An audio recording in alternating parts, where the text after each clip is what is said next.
Hello, fellow history lovers and English learners. Welcome back to our cozy storytelling corner.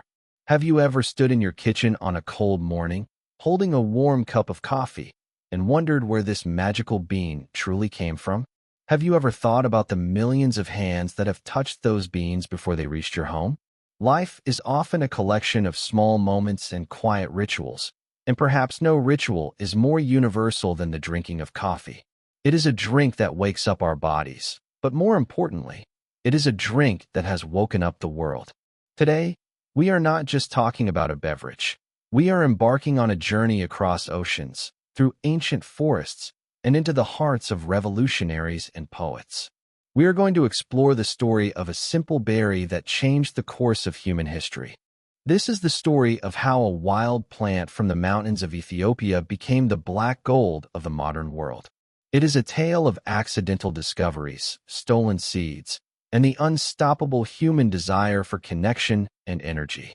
As you listen to this story, I want you to imagine the scent of roasted beans filling the air and the sound of voices whispering in the shadows of ancient coffee houses.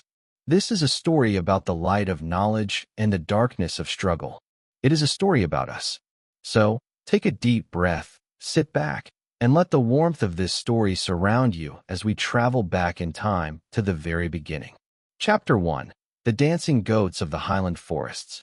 Our story begins a very long time ago, in the 9th century, high in the emerald green mountains of Ethiopia. In a land known as Abyssinia, there lived a simple young man named Kaldi. Kaldi was a goat herder, a person who spent his days in the silence of nature, listening to the wind and the songs of the birds. He led a quiet life, moving his herd from one grassy field to another under the vast African sky. One afternoon, something very strange happened that would change the world forever. Kaldi noticed that his goats were acting very unusual. Instead of resting quietly in the shade of the trees, they were jumping, dancing, and playing with a strange, wild energy. Even the oldest goats were leaping like young kids. Kaldi watched them with great curiosity and a little bit of fear. He wondered if his goats were under a magic spell. Upon closer inspection, Kaldi noticed that the goats were eating small, bright red berries from a dark green shrub he had never seen them eat before. He was a curious young man, and despite his worries, he decided to try the fruit for himself. He picked a handful of the berries and chewed on them. Within minutes, a wave of energy rushed through his body. His heart beat a little faster. His mind felt clear, and he felt a joy he had never known. The fatigue of the long day disappeared. Kaldi felt as if he could run across the mountains for 1,000 miles. He did not know it then, but he was the first human to experience the power of caffeine. He felt a sense of wonder, a realization that the earth held secrets that could transform the way humans feel. This was the humble birth of coffee, discovered not in a laboratory, but in the wild heart of an ancient forest by a boy and his dancing goats. Kaldi felt he had to share this discovery. He took the berries to a local monk in a nearby monastery. He told the monk about the incredible energy the fruit provided. However, the monk was afraid. He believed that these berries might be the work of the devil or some dark magic. In a moment of anger and fear, the monk threw the berries into a large fire. But as the berries burned, a miracle happened. A rich, deep, and enchanting aroma began to rise from the flames. It was the smell of the first roasted coffee beans in history. The monks, who were initially afraid, found the scent so wonderful that they could not look away. They gathered the roasted beans from the ashes, crushed them, and mixed them with hot water to preserve the magic. As they drank the dark liquid, they found they could stay awake for hours of evening prayer. The bitter drink became a companion for their souls, helping them seek the divine without falling asleep. Chapter 2. The Port of Mystery and the Birth of Conversation. The news of this strange, energizing drink traveled slowly but surely across the Red Sea. By the 15th century, coffee had reached the Arabian Peninsula. In the land of Yemen, the plant found a new home. The people there began to grow the trees in the fertile valleys. They called the drink kava, which was a word used to describe something that takes away hunger or gives strength. It was here, in the port city of Mocha, that coffee became a valuable trade item. The mountains of Yemen were perfect for coffee, with their cool mist and rich soil. For a long time, the people of Arabia kept the secret of coffee very carefully. They did not want anyone else to grow the plants. They only sold roasted beans or beans that had been boiled, so that no one could plant the seeds and grow their own trees. Coffee was their treasure, a gift they shared with the world but kept the source for themselves. As coffee became popular, a new kind of place began to appear in cities like Cairo, Istanbul, and Damascus. These were the kahvekhana, or coffee houses. Unlike the quiet mosques or the busy markets, these were places dedicated entirely to the art of conversation and the enjoyment of the drink. People from all walks of life, poets, merchants, students, and travelers, would sit together on soft rugs. They listened to music, played chess, and discussed the news of the day. For the first time in history, there was a public space where people could share ideas over a drink that did not make them sleepy or confused like alcohol did. Coffee was the drink of the mind. It encouraged people to think, to debate, and to dream. In these early coffee houses, the seeds of modern society were planted. However, the power of coffee and the ideas it inspired were sometimes seen as a threat. In the city of Istanbul, some leaders became worried. They saw that people in coffee houses were talking about politics and questioning the government. Some religious leaders even tried to ban the drink, saying it was a drug or that it was unhealthy. At one point in the 16th century, the Sultan ordered the coffee houses to be closed. But the people's love for coffee was too strong. They continued to drink it in secret, and eventually, the government realized they could not stop the tide. Coffee had become a part of the human spirit.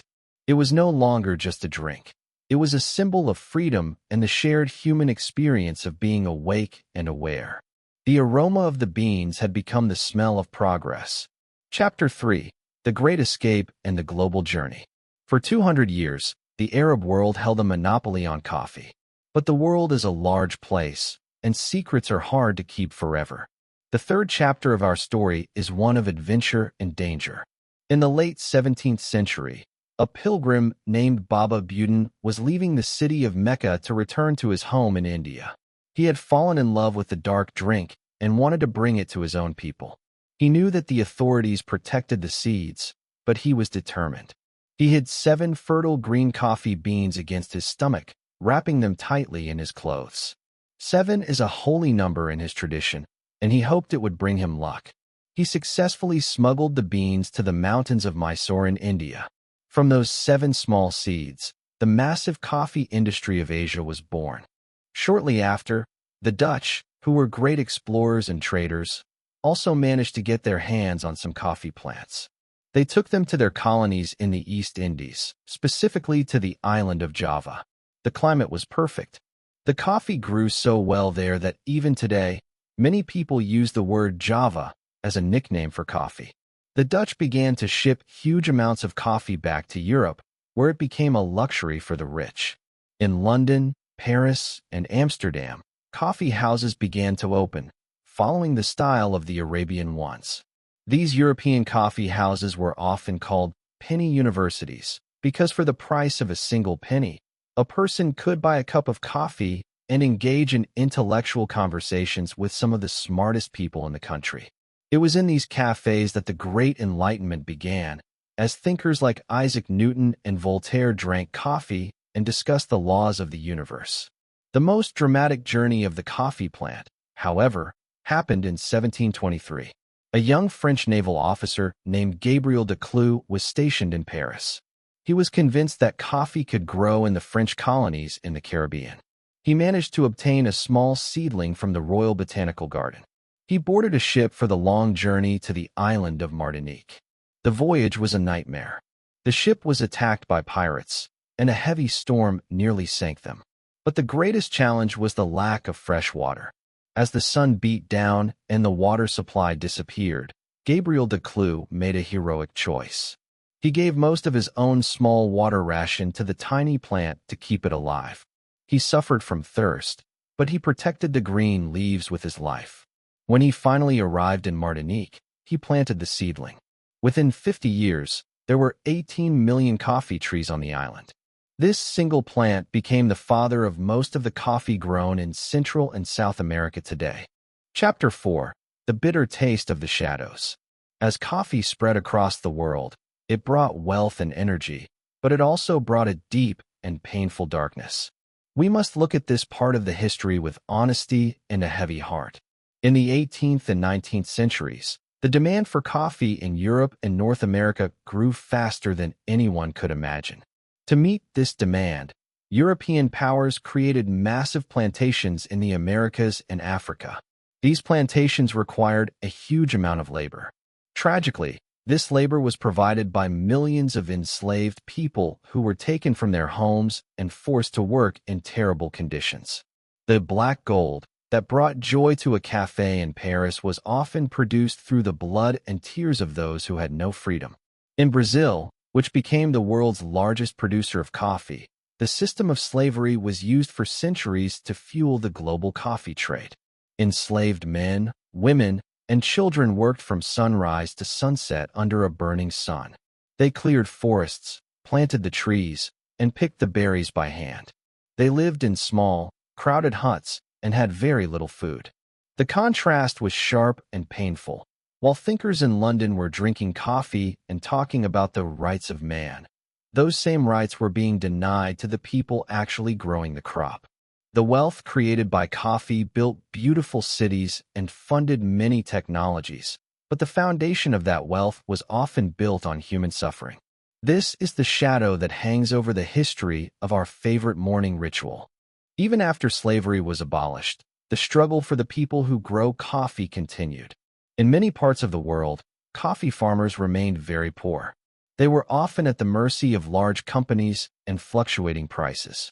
A frost in Brazil or a storm in Vietnam could ruin a family's entire life in a single day. For much of the 20th century, coffee was treated as a simple commodity, like oil or coal, with little regard for the people who produced it.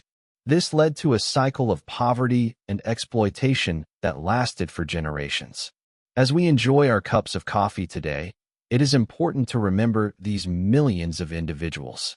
Their stories are often lost in the history books, but their hard work is what made the global coffee culture possible. Every sip we take is a connection to this long and difficult struggle for a better life. Chapter 5. A Legacy of Connection and the Future. Today, coffee is more than just a drink. It is the second most traded commodity in the entire world, right after crude oil. We have entered what many people call the third wave of coffee. This is a time when people are starting to care deeply about where their coffee comes from. We want to know the name of the farmer, the altitude of the mountain where it grew, and the way the beans were processed. We have begun to see coffee not just as a source of caffeine, but as a complex and beautiful fruit, much like a fine wine. We are learning to appreciate the notes of chocolate, jasmine, or citrus that can be found in a well-roasted bean. This movement is also about justice.